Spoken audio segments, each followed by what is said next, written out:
see here I'm starting with cleaning off the food plot. I'll pick up all the twigs, any loose leaves, anything like that. You'll see here in a second that I start raking it after I get the large debris off from it. Any of those weeds in there I like to pull as well.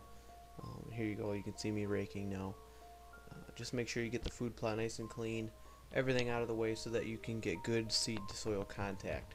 That's one of the most important things for your grass or food plot to grow successfully. Next, you can see me, I'm throwing an extra weight on my drag. This is a homemade drag that I made. I put a rope on there for me to pull. I don't have any access to large equipment, any discs or anything like that, so I just took a 2x4 frame, pretty simple design, and used a bunch of lag bolts kind of as my method for breaking up the ground, and the added weight on top is just a target of mine. If I added much more weight than that, it seemed like it was too hard to pull just because it was digging too deep into the ground. So this is a pretty good method. I like to use it a lot. It stirs up the ground a little bit, and then once I spread the seed, it gives it a little bit better seed to soil contact than if I were to just leave it on dry bare ground. So next, guys, I'm going to go ahead and show you the seed that I use and also the procedure I use for spreading that seed. Alright guys, this is it's just a simple throw and grow. It's made by Evolved Harvest. This one actually has some radishes in it. They call it Extreme.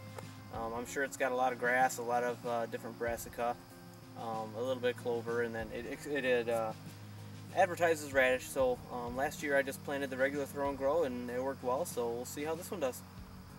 Alright guys, so here all I'm using is just a simple, cheap Scotts Turf Builder, like $12 or $15 seed spreader, and I just walk through the whole food plot and then try and spread it as even as possible and try and walk the same speed and get a good even coat of seed all over the whole thing.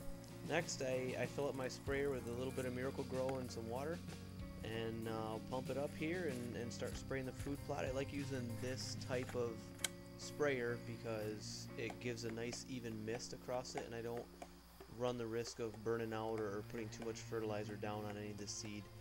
Basically what I like about this is it pretty much coats the seed real lightly so it kind of sticks to the ground, and that'll help give it a little bit better seed soil contact. Hope you guys have found this a little bit informational, and let me know what you think in the comments below.